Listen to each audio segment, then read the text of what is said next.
ಸಿರಗುಪ್ಪಕ್ಕೆ ರೈಲು ಮಾರ್ಗಕ್ಕಾಗಿ ನಿಯೋಗ ತೆರಳಲು ಒಮ್ಮತದ ಅಭಿಪ್ರಾಯ. ಸಿರಗುಪ್ಪ ನಗರದ ಶ್ರೀಶೈಲ ಪೀಠದ ಶಿವಶಕ್ತಿ ಸಾಂಸ್ಕೃತಿಕ ಭವನದಲ್ಲಿ ಕರ್ನಾಟಕ ರಾಜ್ಯ ರೈಲ್ವೆ ಕ್ರಿಯಾ ಸಮಿತಿಯಿಂದ ಸಿರಗುಪ್ಪ ಸಿಂಧನೂರು ಮಾರ್ಗವಾಗಿ ನೂತನ ರೈಲು ಮಾರ್ಗ ನಿರ್ಮಿಸುವಂತೆ ಕೇಂದ್ರ ಮತ್ತು ರಾಜ್ಯ ಸರ್ಕಾರಗಳಿಗೆ ಮನವಿ ಸಲ್ಲಿಸಲು ವಿವಿಧ ಪಕ್ಷ ಹಾಗೂ ಸಂಘಟನೆಗಳ ಮುಖಂಡರ ನಿಯೋಗ ತೆರಳಲು ಪೂರ್ವಭಾವಿ ಸಭೆ ನಡೆಯಿತು. ಕರ್ನಾಟಕ ರೈಲು ಕ್ರಿಯಾ ಸಮಿತಿ ಬಳ್ಳಾರಿಯ ಅಧ್ಯಕ್ಷ ಕೆಎಂ ಮಹೇಶ್ವರಪ್ಪ ಅವರು ಮಾತನಾಡಿ, ನಮ್ಮ ಕೋರಿಕೆ ಮೇರೆಗೆ 2013ರಲ್ಲಿ ರೈಲ್ವೆ ಮಂತ್ರಿಯಾಗಿದ್ದ ಮಲ್ಲಿಕಾರ್ಜುನ ಖರ್ಗೆ ಅವರು ತಮ್ಮ ರೈಲ್ವೆ ಬಜೆಟ್ನಲ್ಲಿ ಮಂಡಿಸಿದ್ರು. 2014ರಲ್ಲಿ ಪ್ರಧಾನಿಯಾದ ನರೇಂದ್ರ ಮೋದಿ ನೇತೃತ್ವದ ಕೇಂದ್ರ ಸರ್ಕಾರದಲ್ಲಿ ರೈಲ್ವೆ ಮಂತ್ರಿಗಳಾಗಿದ್ದ ಸದಾನಂದ ಗೌಡ್ರು ಈ ಮಾರ್ಗದ ಪ್ರಸ್ತಾವನೆ ನಮ್ಮ ಬಜೆಟ್ನಲ್ಲಿ ಘೋಷಣೆ ಮಾಡಿದ್ರು.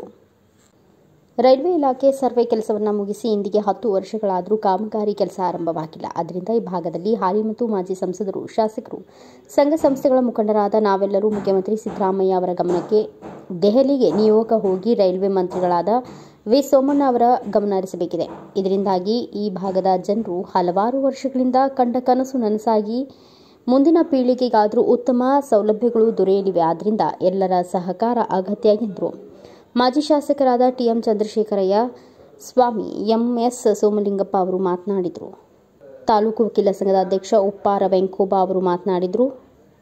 ತುಂಗಭದ್ರಾ ರೈತ ಸಂಘದ ಜಿಲ್ಲಾಧ್ಯಕ್ಷ ಪುರುಷೋತ್ತಮ ಗೌಡ ಅವರು ಮಾತನಾಡಿದರು.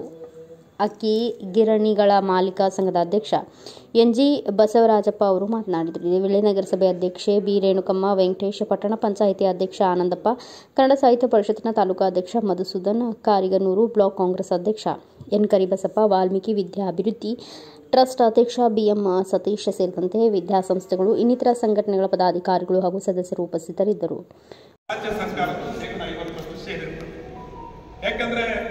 ಈ ಒಂದು ಬಳ್ಳಾರಿಯಿಂದ ಲಿಂಗಸೂರುವರೆಗೆ ಈ ಭೂಮಿಯನ್ನ ಕೊಡುವಂತ ಕೆಲಸ ರಾಜ್ಯ ಸರ್ಕಾರ, ಅವರು ಟ್ರ್ಯಾಕ್ ಹಾಕುವಂಥದ್ದು ಅದೆಲ್ಲ ಕೇಂದ್ರ ಸರ್ಕಾರ ಮಾಡ್ತಾ ಇರೋದ್ರಿಂದ ಮೊದಲು ಕೇಂದ್ರ ಸರ್ಕಾರ ಇದನ್ನ ಅನುಮೋದನೆ ಕೊಡಬೇಕು. ಆ ದಿಶೆಯಲ್ಲಿ ನಮ್ಮ ಸೋಮಲಿಂಗಪ್ಪನವರು ಅವರು ಮುಂಚೂಣಿ ವಹಿಸಬೇಕು ದೆಹಲಿ ನಿಯೋಗಕ್ಕೆ. ಆಮೇಲೆ ರಾಜ್ಯ ಸರ್ಕಾರದವರು ಕೂಡ ನಮ್ಮ ಬಜೆಟ್ನಲ್ಲಿ ಹಣ ನಮ್ಮ ಇಟ್ಕೊಂಡು ಅವರು ಕೂಡ ನಾವು ನಮ್ಗೆ ಇದು ಮಾಡಿಕೊಟ್ರೆ ದುಡ್ಡು ಕೊಡ್ತೀವಿ ಅಂತ ಹೇಳೋದಕ್ಕೋಸ್ಕರ ನಮ್ಮ ಬಳ್ಳಾರಿಯ ನಾಗರಾಜ್ ಶಾಸಕರು, ನಮ್ಮ ಚಂದ್ರಯ್ಯನವರು ಎಲ್ಲರೂ ಸೇರಿ 2 ನಿಯೋಗ ಹೋಗ್ಬೇಕಾಗ್ತದೆ. ಮೊಟ್ಟ ಮೊದಲನೇದಾಗಿ ಈ ಸೆಷನ್ ನಡೀತಾ ಇರೋದ್ರಿಂದ ಸಾಧ್ಯವಾದರೆ ಅಷ್ಟರೊಳಗೆ ದೆಹಲಿ ಒಂದು ನಿಯೋಗ, ಎಲ್ಲ ಮಿಲ್ ಓನರ್ಸು, ಸಂಘ ಸಂಸ್ಥೆಯವರು, ನಮ್ಮ ರೈಲ್ವೆ ಕ್ರಿಯಾ ಸಮಿತಿ ಶಾಸಕರು, ಮಾಜಿ ಶಾಸಕರು, ಮಾಜಿ ಲೋಕಸಭಾ ಸದಸ್ಯರು, ಈಗಿನ ಲೋಕಸಭಾ ಸದಸ್ಯರು ಎಲ್ಲರೊಂದು ನಿಯೋಗ ಹೋಗಿ ರೈಲ್ವೆ ಮಂತ್ರಿ ಅಶ್ವಿನಿ ವೈಷ್ಣವ್ ಸೋಮಣ್ಣವರಿಗೆ ಮನವಿ ಕೊಟ್ಟು ಇದರಲ್ಲಿ ನಾವು ಪ್ರಸ್ತಾವನೆ ಏನು ಕೊಟ್ಟಿದ್ದೀವಿ ಅಂತ ನೇರವಾಗಿ ಪ್ರಧಾನಮಂತ್ರಿಗೆ ಕೇಳಿದ್ದೀವಿ. ನೀವು ದಯಮಾಡಿ ಡೈರೆಕ್ಷನ್ ಕೊಡಿ. ಆದ್ರಿಂದ ಇದು ಅತ್ಯಂತ ಉತ್ತಮವಾಗಿರ್ತಕ್ಕಂಥ ಕೆಲಸ ಇದೆ. ಇತಿಹಾಸ ನಿರ್ಮಾಣ ಆಗುತ್ತೆ. ಬಳ್ಳಾರಿಯಿಂದ ಸಿರಗುಪ್ಪ ಸಿಂಧನೂರು ರೈಲು ಬಂತು ಅಂತ ಹೇಳಿದ್ರೆ ದೇಶಕ್ಕೆ ಸ್ವಾತಂತ್ರ್ಯ ಬಂದ ಇಷ್ಟು ವರ್ಷ ಆದರೂ ಕೂಡ ನಿಮಗೆ ರೈಲ್ ಇಲ್ಲ ಅಂತ ಹೇಳಿದ್ರೆ ಆ ರೈಲು ಬಂದರೆ ಒಂದು ಇತಿಹಾಸ ಆಗ್ತದೆ. ಸಿರಗುಪ್ಪದ ಚಿತ್ರಣ ವ್ಯತ್ಯಾಸ ಆಗ್ತದೆ, ಬದಲಾಗ್ತದೆ. ಸಿರಗುಪ್ಪ ಇನ್ನು ಎತ್ತರಕ್ಕೆ ಹೋಗುತ್ತೆ ಅನ್ನುವಂಥ ಅಭಿಪ್ರಾಯ ಕೊಡ್ತಾ ಇದ್ದೇನೆ.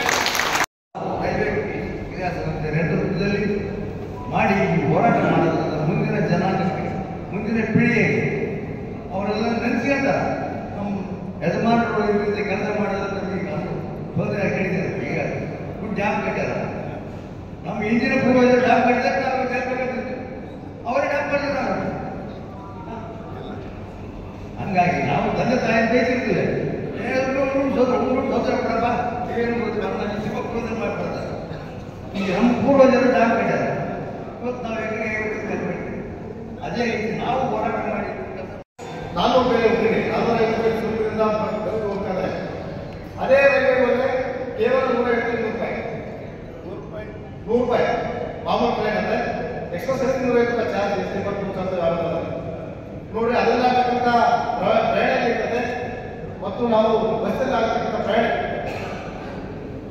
ಯಾಕೆ ಒಂದು ಆಲೋಚನೆ ಮಾಡೋಣ. ನಮ್ಮ ಕಾರ್ಯಕರ್ತಂತ ಚೆನ್ನಾಗಿರ್ಬೋದು, ಮತ್ತೆಲ್ಲರೂ ಚೆನ್ನಾಗಿರ್ಬೋದು, ಸಾರ್ವಜನಿಕರಾಗಿರ್ಬೋದು. ಈಗ ಏನೋ ಇಲ್ಲಿ ಚಿತ್ರಕಲೆಗೆ ಮಾತಾಡ್ತಿದ್ದೀವಲ್ಲ, ಅದನ್ನು ಸ್ವಲ್ಪ ಗಮನ ಇಟ್ಕೊಂಡು ನಾವು ಏನಾದರೂ ಮಾಡ್ಕೊಂಡಾಗ ಕಾರ್ಯಕ್ರಮಗಳು ಬಹಳ ಶಿಸ್ತುಬದ್ಧವಾಗಿ ನಡೆಯಬೇಕಿಲ್ಲ.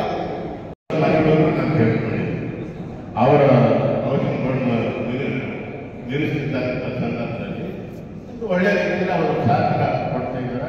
ಅದರಿಗೆ ನಾನು ಮತ್ತು ನೀವು ಯಾರು ಬರ್ತಾರೋ ಅವ್ರನ್ನೆಲ್ಲ ನಿಯೋಗ ಡೆಲ್ಲಿಗೆ ಕರ್ಕೊಂಡು ಹೋಗೋಣ, ಅದನ್ನ ಅಪ್ರೂವಲ್ ತಗೊಂಡು ಬರೋಣ ಅನ್ನೋ ಮಾತು ನಾನು ಬಿಡ್ತಾರೆ. ಏನು ಅನ್ನೋದಿಲ್ಲ. ಯಾಕಂತಂದ್ರೆ ಇವತ್ತು ರಾಜ್ಯ ಸರ್ಕಾರ ಮತ್ತು ಕೇಂದ್ರ ಸರ್ಕಾರ ಇದು ಒಳ್ಳೆ ರೀತಿಯಲ್ಲಿ ಕೆಲಸ ಕಾರ್ಯಗಳಲ್ಲಿ ತೊಡಗಿದ್ವಿ. ಎಲ್ಲ ರೀತಿಯಲ್ಲಿ ಇವತ್ತು ಕೆಲಸ ಕಾರ್ಯಗಳು ಆಗಾಗ್ತವ. ಯಾಕಂದ್ರೆ ಅದು ರೈಲ್ವೆ ಈ ಭಾಗದಲ್ಲಿ ಆಗಿದೆ ಅಂತಂದ್ರೆ ಸುಳ್ಳಲ್ಲ. ನಾವು ನೆರವಂತರಾದ್ರು ಗುಣವಂತನೂ ಮಾಡ್ತೀವಿ. ಅದು ಯಾಕಂತಂದ್ರೆ ಇವತ್ತು 50 ಲಕ್ಷ ರೂಪಾಯಿ ಬಾಳ್ತಕ್ಕಂಥ ಒಂದು ಎಕರೆ ಮುಂದಿನ ದಿನಗಳಲ್ಲಿ 50 ಲಕ್ಷ ಅಲ್ಲ, ಕನಿಷ್ಠ 2-3 ಕೋಟಿ ರೂಪಾಯಿ ಒಂದು ಎಕರೆಗೆ ಬೆಲೆ ಮಾಡುವಂಥ ವ್ಯವಸ್ಥೆ ಆಗ್ತದೆ. ಏನಾದರೂ ರೈಲ್ವೆ ಇಲಾಖೆ ಈ ಭಾಗದಲ್ಲಿ ಬಂದರೆ ನಮಗೆ ಒಳ್ಳೆಯದಾಗ್ತದೆ. ಅದಕ್ಕೆ ಆ ಕೆಲಸ ನಾವು ಎಲ್ಲ ಮಾಡಬೇಕಂತ ನಮ್ಮೆಲ್ಲರ ಕರ್ತವ್ಯ. ಬ್ಯೂರೋ ರಿಪೋರ್ಟ್ ಶ್ರೀನಿವಾಸ್ ನಾಯಕ್, ಭಾರತ ವೈಭವ ನ್ಯೂಸ್, ಸಿರುಗುಪ್ಪ.